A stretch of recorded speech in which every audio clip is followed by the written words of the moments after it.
grow professionally, and that's improved instruction for students. So ultimately, that's really what we're going for, is the student, improvement of student achievement. And these are really complex skills. We're not reading and writing are, even at the elementary level, and it takes time and expertise to develop them. And we have done, I think, under the leadership of Stephanie Washam, really a lot of professional development over the past 2 years to develop those underlying skills, whether you use this program, that program, or that program, that the teachers have the expertise to teach what is expected from them from at least the state standards and beyond. So I'm asking for your confidence to know that we have given this a lot of thought. And please know, and Dr. Bolt will tell you, I was the first one to say, oh no, we have to do it all. But the more you think about it, and the more you understand what has worked well, very successful in a large school district, we're not always, that we believe we're making the best decision for students and teachers. I think it would be helpful.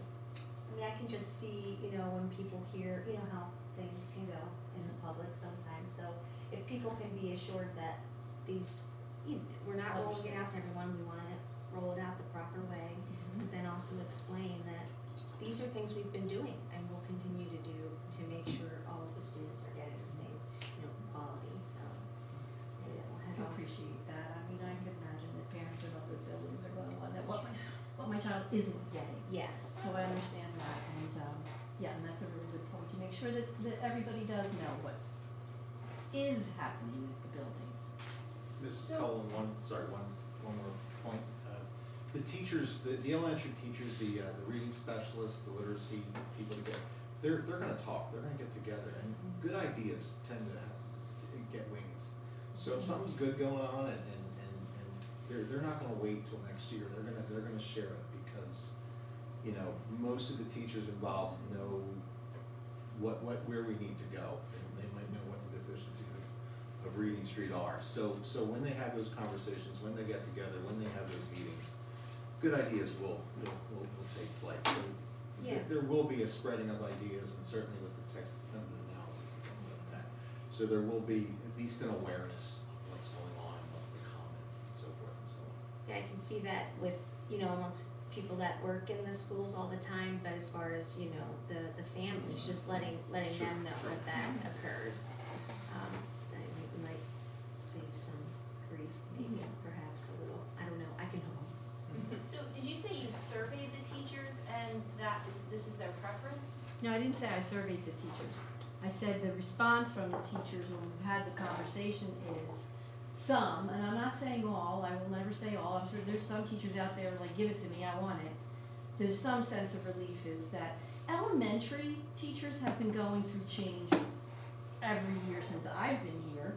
So that's this is my 5th year here, it's another change, another change, another change.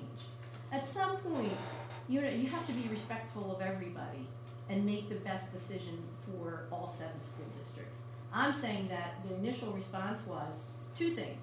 1, words their way, as long as the pilot teachers, and that's what we recommended, get to continue words their way next year. So you have the 2 schools plus like a 3rd school, because you have the 21 teachers. Yes, relief, that's what they wanted to hear. Please don't take that from us. Yay. The other part was, what do we have to do? Is it another one next year?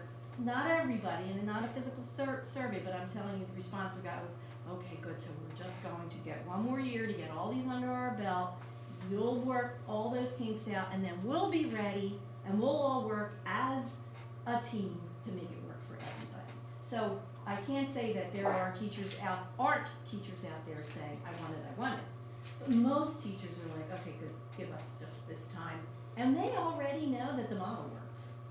So just like students have different learning styles, so do teachers. Absolutely. And I'm sure, even like Lisa and I were both teachers, but I think we probably would have different preferences in how we rolled it out. I mean, my preference, and I think the preference at Sellersville was rather than reinventing the wheel twice and making this work with Reading Street and then making this work with Words Their Way, I would prefer to do them together. And so you said that it's a mixed bag.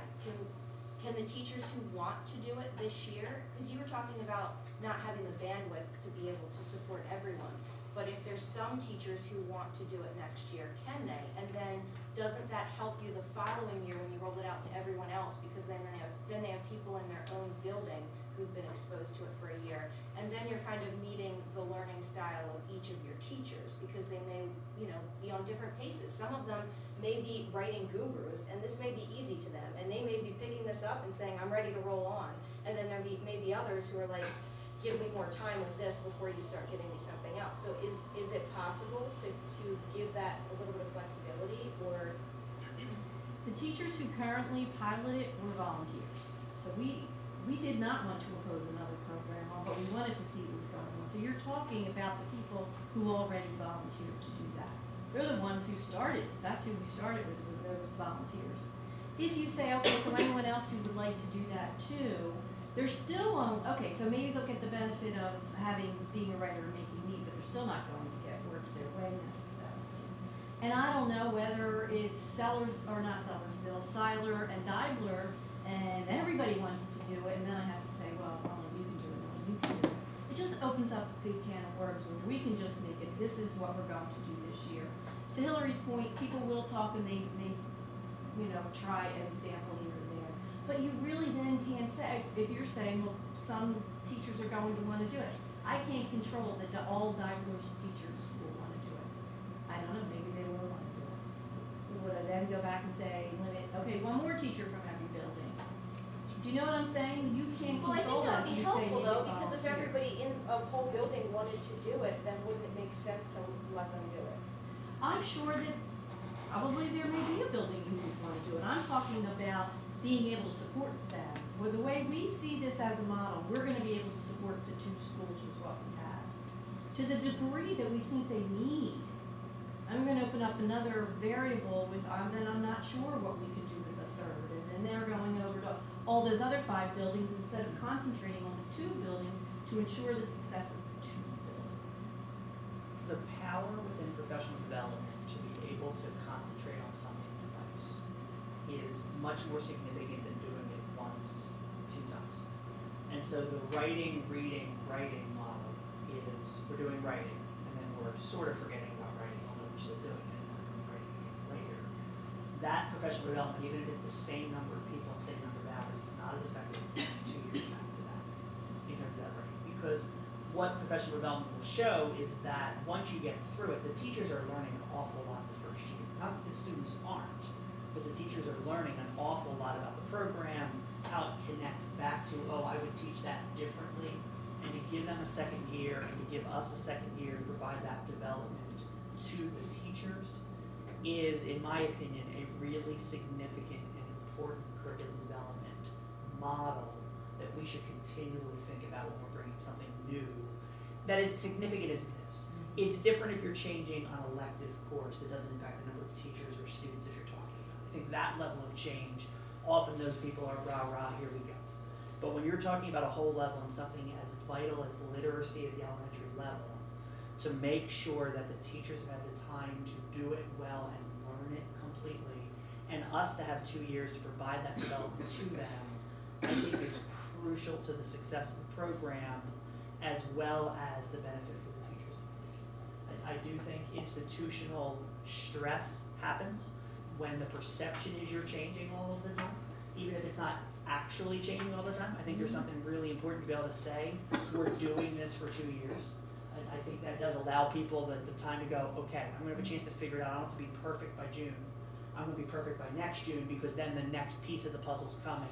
And those pieces connect, but it's new learning from that standpoint. So I really do advocate for the slowdown model. As Kathy said, we've talked an awful lot about this program, as well as with Stephanie and with Matt, the supervisors, in terms of their recommendations, which is why it's why it's the one we're bringing to you. I think we've covered all the ground. So at this point, I would just ask if everybody's comfortable moving forward.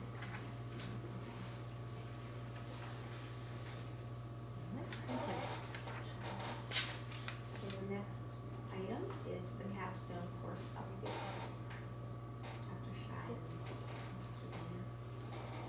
I do, I'll just let you know that in terms of the program of study, we updated the program of studies because our program of studies is broken into the AP course selections are by the content area, if that makes sense, or under science or under English or whatever. So what we added to the program of studies, and I believe it was updated today on page 4, where it talks about general information in the beginning of the program of studies, we added some information about the new capstone course. But there's a lot of other information that's out there, and I did attach that, but we have Dr. Dormer here who's really spearheading this, and we'll have her just give you an overview, and then if you have any questions after that.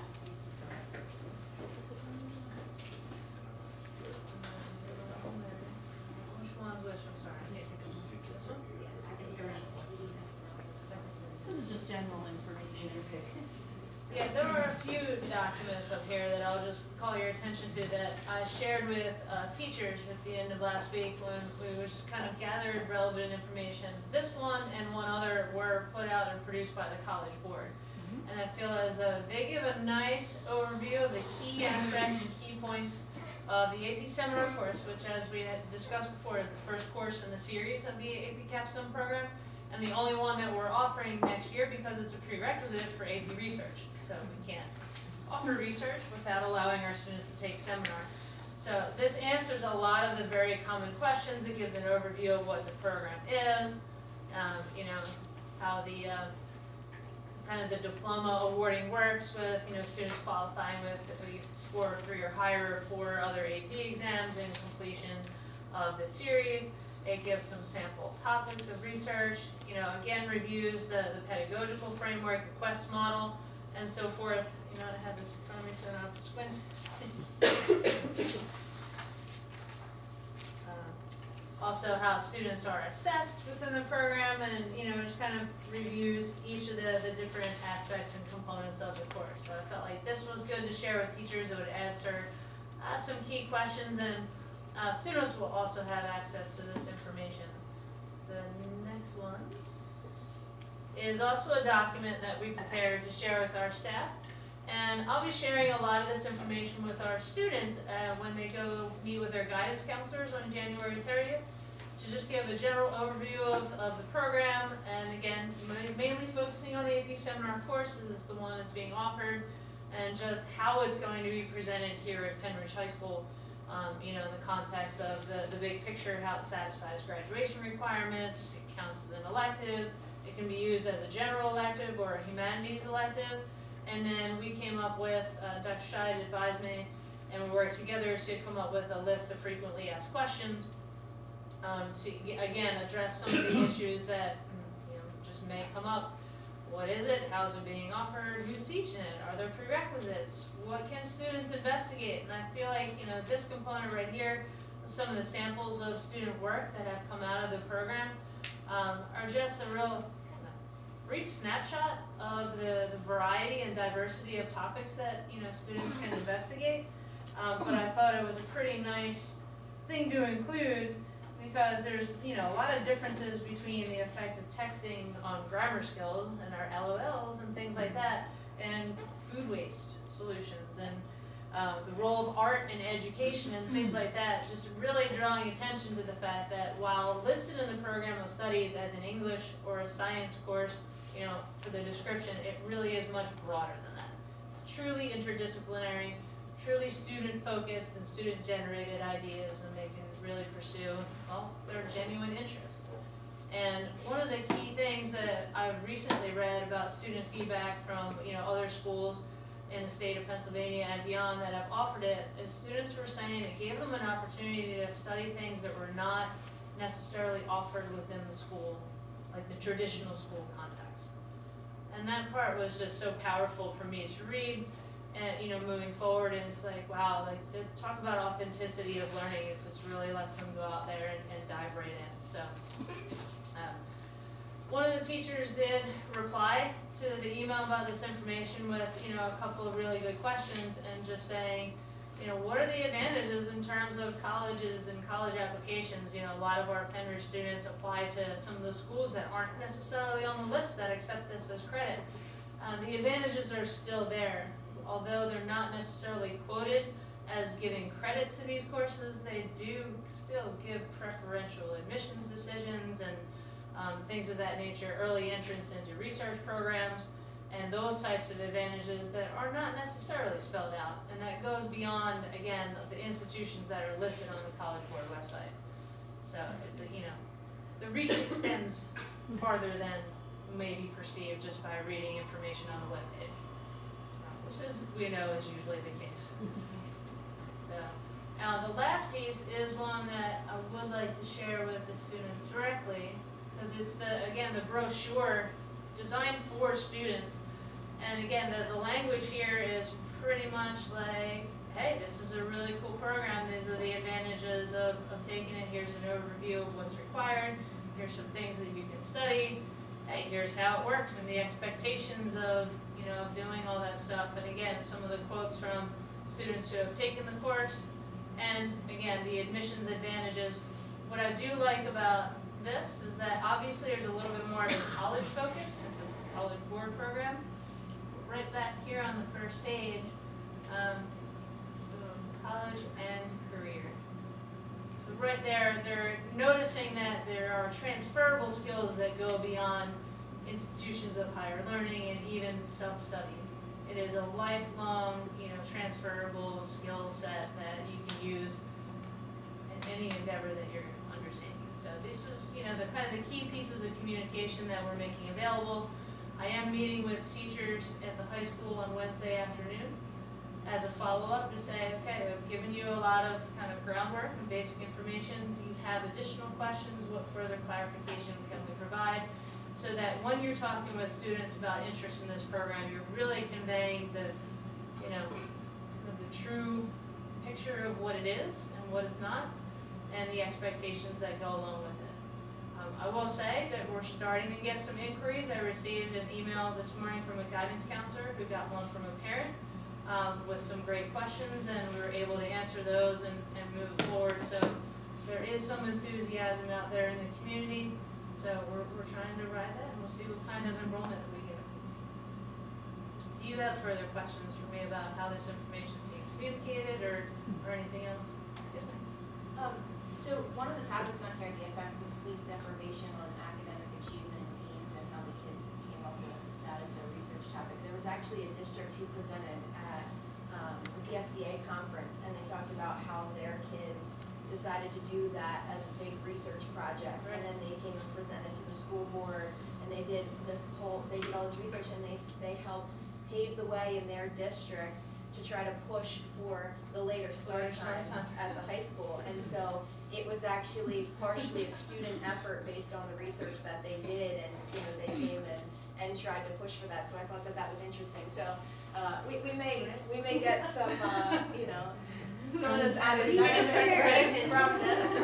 I can share with you my former district. I actually mentored a student who did a study on freshmen and time spent on homework.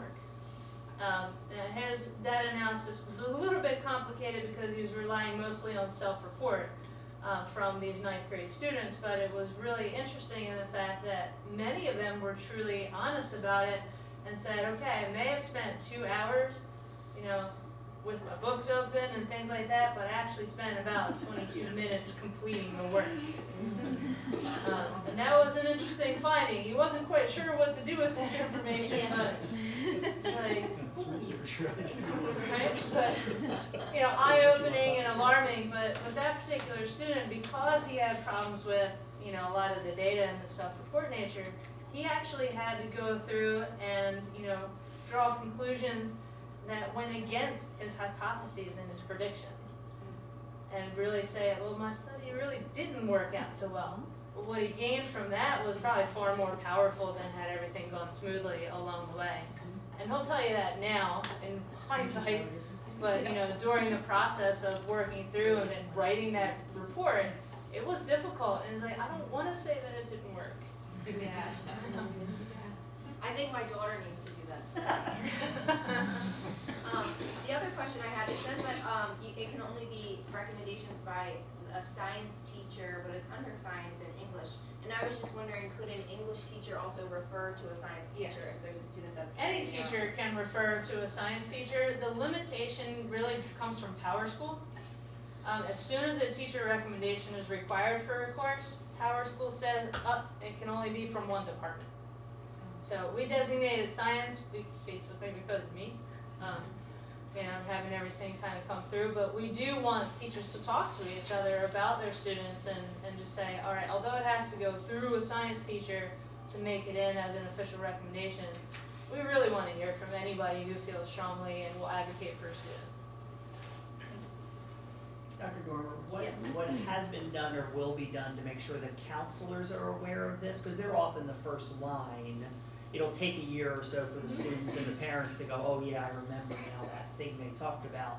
What have we done to make sure that counselors, as they're meeting with kids, are aware of the options here? We actually met last week when we were talking about some other scheduling, considerations and options and laid out some groundwork. They also received all of this information and have a direct pipeline to me for any of the questions that come in, and to Dr. Scheid, of course, for any of the, impending concerns that come through. Like I said, I received an email this morning from a 9th grade counselor who was able to answer 2 of the 5 questions that were listed.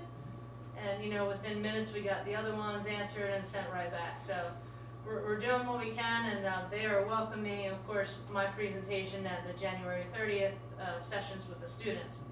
So we are, obviously targeting those 9th and 10th grade sections, because those are the cohorts that we envision, having the strongest interest in AP Seminar, because those are the ones that will be able to complete the 2-course sequence. Whereas, the 11th grade students right now will be rising 12th graders, and they would, if they chose to take it, would only get the opportunity to do seminar. Not that we would deny it, but, it would be nice to complete the full program. That actually answers, I was wondering that, so I'll have a I rising would hate to tell senior. somebody no. I mean, the I think it again, the stands skills alone they're as gonna- being valuable, Mhm. even if you can't complete it, it'll just give them kind of a head start needing these skills when they go to college, so. Right. I still might encourage her to take, even though it's only building half. I think it's excellent, but I've already, talked a lot about it before, but thank you again for bringing it, it's going to be very, very valuable to our Yeah, students. any additional communication that, you think is necessary, please let me know, we'll certainly get the information out there. Thank you. Thank you.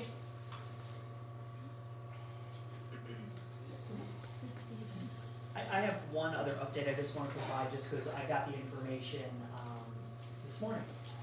And so we had some conversation around GPA and the limitations of Power School regarding them only being able to show 1 GPA.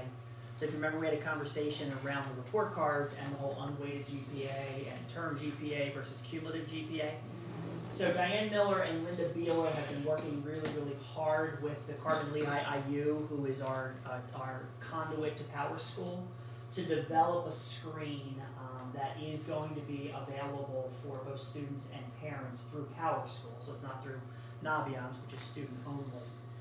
That will provide cumulative weighted GPAs as well as quarter GPAs, although those are at least helpful, as well as unweighted GPAs. And so that information that they talked about will be available to parents. We're still waiting to hear whether it will be for the end of the 2nd marking period or the end of the 3rd marking period. And so we won't advertise that out to the community yet, but that will be coming to Power School thanks to the work of Linda Beeler and Diane Miller. So I just want to provide that update because it was something we had talked about and they found a way to make it happen.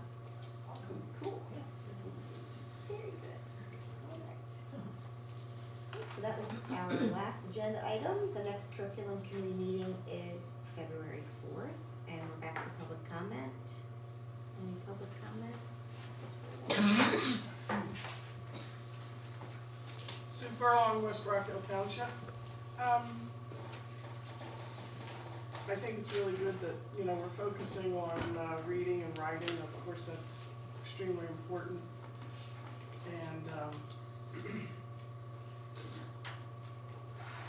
I don't know, are we focused anything on the math? Did I miss that? Are you referring to the elementary school? Yeah, elementary. I have figures here for sixth grade, which is technically elementary. Central scored, for English language arts, I'm going to round numbers, I'm just going to round them. Excuse me. 33% at Central for English language arts, performed at the advanced level. 10 or 11% at Central performed at advanced in math. So there's about a 22-point spread. Pembridge North at advanced math is 45%. I'm sorry, for English is at 45%. Pembridge North for math at advanced is 20. That's a large spread.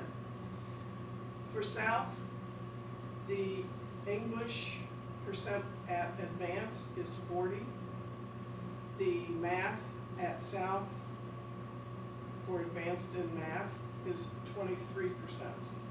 And while I do believe, I mean, I used to tell my son, you've got to be good at the writing and the reading, and he happened to be inclined towards math and science, I said, you got to do all of it. But when I look at this, I'm at a loss for that big of a gap. And When I get to proficient, the largest gap is about 7 points. But here, at advanced, between the different math versus English language, I'm going 20, 25 points. So we've talked a lot about deficiencies in math. And when I presented the data, I did talk about the issues with math. So in terms of elementary math, we are on our 3rd year of everyday math, so everyday math. So we are pretty solid in math at the elementary level. Now we're going into our 2nd year, our 1st year for 8th grade, 2nd year of 6th, 7th, and 8th grade math that has been adjusted. There's a big discrepancy between proficiency and advanced in math pretty much across the state in middle schools. We're all aware of that. Some of the issues behind that was more than just a single issue. One that I will highlight again is the fact that students who were taking Algebra 1 and geometry in 7th and 8th grade weren't taking a PSSA content course. So in 6th, and I'll try to just make this as easy as I can. If you're in 6th, 7th, and 8th grade, and you're tested with PSSA 6, 7, and 8, and you're in the course that's designed with the standards and skills for 6th, 7th, and 8th grade for the state of Pennsylvania, you're taught all of those, you're tested all of those. Students in the middle schools, and not just in Penridge, across the state, are given options in middle school. So I could be a 7th grader taking algebra, and I could be an 8th grader taking geometry, where I have different skills and standards I'm being taught. The idea of, then I must have already gotten those other 6th and 7th grade skills somewhere else, well, isn't necessarily true. So while we have redesigned 6, 7, and 8, just in terms of math, basic programs, students still are taking algebra, and they're still being advanced to geometry.